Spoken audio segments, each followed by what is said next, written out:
Correct. அதுல ஒரே ஒரு கொஸ்டின் ஆட் பண்ணிக்கிறேன். Very nicely you brought that up to say எப்படி நம்ம திதி கொடுக்கறோம்னு சொல்றோம், அதோட முறை என்ன? And if you can connect that with this question, that will be really great. Okay, fine. So இந்த ரிலீஜியஸ் ஒவ்வொரு முறைகளும் ஒவ்வொரு முறை. இப்போ வந்து பாத்தீங்கன்னா ஒரு கடந்த 2 நாளைக்கு முன்னாடிதான் கிறித்துவத்துல இருக்கிற இந்த இறந்தவர்கள் தினம் அப்படின்னு சொல்லிட்டு அதை வந்துதான் நம்ம யுஎஸ்ல எல்லாம் ஹாலோவீன் அப்படின்னு கொண்டாடுறாங்க. சோ அது என்ன அப்படின்னா, இறந்தவர்கள்லாம் வீட்டுக்கு வர மாதிரி அவங்கள வேஷம் போட்டுட்டு இந்த மாதிரி எல்லாம் குழந்தைகள் ட்ரிக் ஆர் ட்ரீட் பண்ணி அந்த மாதிரி பண்ணி அவங்க எல்லாம் என்ஜாய் பண்றாங்க. சோ எண்ட் ரிசல்ட் என்ன, இறந்தவங்களுக்காக அவங்கள நினைத்து கொள்ற ஒரு நாள் அப்படின்னு. சோ இந்த மன வருத்தம், இந்த கிரீஃப போகிறதுக்கு இந்த மாதிரி அவங்கவங்க ரிலீஜியன் அவங்கவங்க கல்ச்சர்ல இருக்கிற விஷயங்கள்ல ஈடுபட்டா கொஞ்சம் அவங்க மனசு அமைதியாகும், அந்த பர்டிகுலர் பர்சனோட அமைதியாகும். இப்போ let me come to the real point.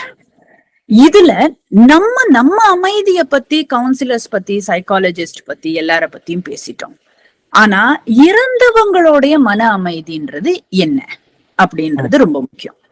இறந்தவங்களுடைய மன அமைதின்னு அவங்க நம்மள மாதிரிதான், அவங்க வாழ்ந்த காலத்துல என்ன மனநிலையில இருந்தாங்களோ அதோடைய எக்ஸ்டென்ஷன் தான். உடல் மட்டும்தான் இல்ல அவங்களுக்கு. இப்ப நம்ம உறங்கும் போது தூக்கத்துல பார்த்தீங்கன்னா நம்ம கண்ணை செயலாக்கம் பெறது இல்ல, நம்ம மூச்சு ரொம்ப அமைதியா விடுறோம், பேசுறது இல்ல, காது கேக்குறது இல்ல, பக்கத்துல சம்டைம்ஸ் ஒரு சிலருக்கு மியூசிக் போட்டா கூட தெரியறது இல்ல, அவ்வளவு அழகா நல்லா தூங்கிடுறாங்க. ஆனா நம்முடைய மனசு மட்டும் வேலை செய்துகிட்டு இருக்கு, நாம கனவு கண்டுகிட்டு இருக்கோம், இங்க போறோம் அங்க போறோம். இட்ஸ் ரெஸ்டே இல்லாம எப்பயோ ஒரு நாள் தான் வந்து டீப் ஸ்லீப்க்கு போறோம், அந்த இடத்துல என்ன நடந்ததுன்னு கூட தெரியாத ஒரு நிலைக்கு. அதிகபட்சமாக இந்த கனவுகள்லயே நம்ம சஞ்சாரிச்சுக்கிட்டு இருக்கோம். இந்த இறந்த உடனேயே உடல் போயிடுது, ஆனா மனம், இந்த இந்திரியங்கள் எதுவுமே இல்லை, அந்த சிஸ்டம் ஆஃப் பாடியே கிடையாது. ஆனா அந்த மைண்டோடைய எமோஷன்ஸ கேரி பண்ணிக்கிட்டு அவங்க they are going.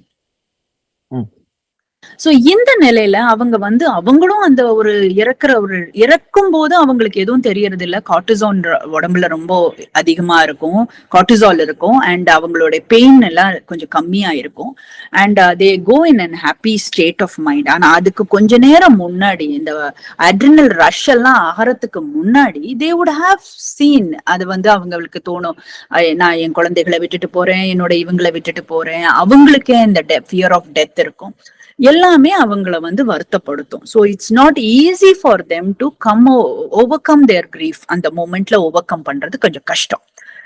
ஸோ இப்போ நாம அவங்கள கம்யூனிகேட் பண்ணும்போது ஐ திங்க் அப்படித்தான் எங்களுக்கு ஐயாவும் சொல்லியிருக்கிறாரு, அந்த 15, 16 நாள், 40 நாள் I think you should make time with them.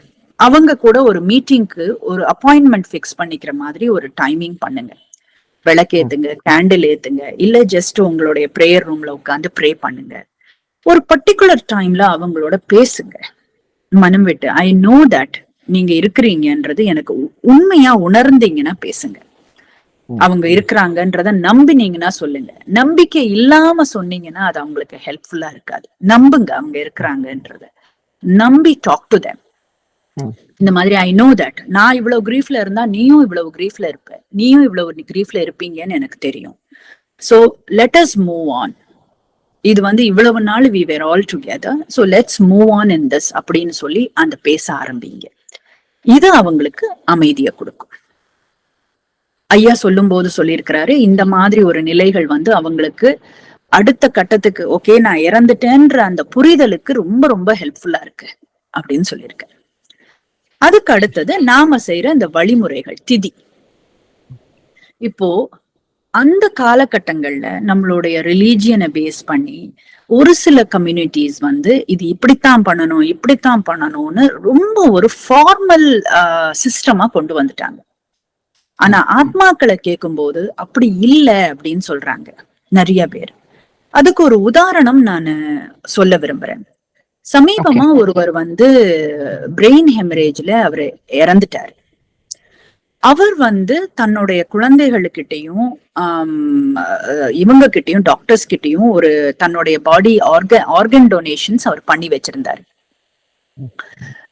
Unfortunately பிள்ளைகள் வந்து தன்னுடைய ரிலீஜியஸ் சிஸ்டம் படி ஆர்கன் டொனேஷன் பண்ணக்கூடாதுன்னு சொல்லிட்டு அவர் பண்ணாம அவங்களுடைய பாடியை வந்து அவங்க எரிச்சிட்டாங்க.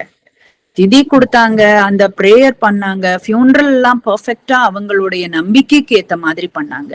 ஆனா ஆர்கன் டொனேஷன் அவங்க பண்ணல. சில மாதங்கள் கழித்து அந்த ஆத்மாவை அவங்க எப்படி இருக்கிறாருன்னு தெரிந்து கொண்டு கேட்கும் போது அவர் கேட்ட முதல் கேள்வியே, நான் சொன்னதை நீங்க ஏன் செய்யல அப்படின்னு கேட்டாங்க.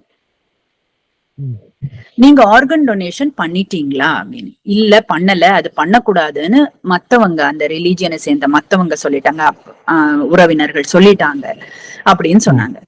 அப்படி நீங்க ஏன் செய்யாம விட்டுட்டீங்க அப்படின்னு அவர் ரொம்ப வருத்தப்பட்டாரு.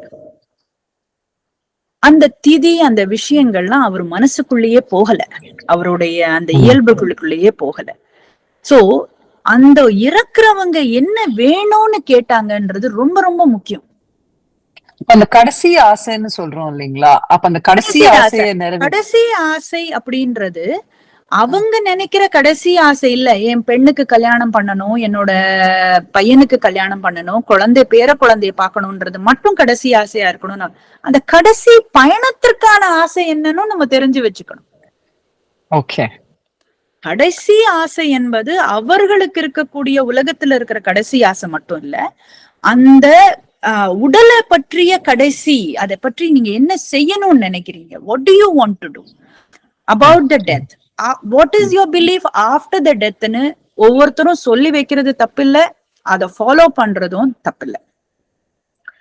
கங்கையில கரைக்கலாம் சாம்பல, ராமேஸ்வரத்துல கரைக்கலாம், இது ஜெனரலா அஸ்ட்ராலஜர்ஸும் மத்த நம்பிக்கை உள்ளவங்களும் சொல்றது, செய்யறதுனால தப்பில்லை. ஆனா அந்த இறக்கக்கூடிய அந்த மனிதர் வந்து நான் சயின்ஸ்க்காக என்னுடைய உடலை விடணும்னு சொன்னத, அதை செய்யறதுனால நீங்க அந்த ஆத்மாவுக்கு எந்த விதமான நன்மையும் செய்ய போறது இல்லை. அந்த ஆத்மா வருத்தத்துலதான் இருக்க போகுது. It's going to take quite a lot of time to overcome that pain. So அவங்களுடைய ஆசைகளுக்கு ஏற்றவாறு செய்யணும். ஒரு சிலர் வந்து இறக்குறதுக்கு முன்னாடி நிறைய கோவில்களுக்கு போயிருப்பாங்க, ஆனா அவங்களுக்கு இந்த பூஜை புனஸ்காரங்கள் எல்லாம் நம்பிக்கை இருந்திருக்காது. அவங்களுக்கு இந்த 13 நாள் பூஜை அதெல்லாம் சிஸ்டமேட்டிக்கா பண்ணிட்டு அந்த கோவில்கள் விஷயத்தெல்லாம் ரொம்ப முக்கியமா இல்லாம விட்டுட்டா அது அவங்களுக்கு மகிழ்ச்சி தராது. அப்போ அந்த ஆத்மாக்கு ஆக நம்ம பிரேயர் பண்ணிட்டு அவங்களுக்கு விருப்பமான கோவில்கள்ல போய் அவங்க செய்த அந்த வழிமுறைகளை, லைக் அன்னதானம் கொடுத்தாங்கன்னாலோ, இல்ல வந்து அவங்க அர்ச்சனை பண்ணாங்க, கோவிலுக்கு விளக்கு போட்டாங்க, மோட்ச தீபம் ஏத்துனாங்க, என்ன பண்ணினாங்களோ அதையே நாம செய்யறது வந்து நல்லது. சோ அந்த ஸ்பிரிட் என்ன பண்ணினாங்க, அவங்களுக்கு என்ன விருப்பம், இல்ல அவங்க தன்னுடைய இறப்ப பத்தி எதுவுமே சொல்லல, அவங்க என்ன எதுவுமே செய்யல அப்படின்னு கேட்டாங்கன்னா அவங்க ஒரு லைஃப் ஸ்டைல் வச்சிருப்பாங்கல்ல, அந்த லைஃப் ஸ்டைல்ல இருந்து அவங்க என்ன பண்ணிருப்பாங்க நம்மளுக்கு புரியும்ல. இப்போ உங்க லைஃப் ஸ்டைல் என் லைஃப் ஸ்டைல் உங்களுக்கு தெரியும்.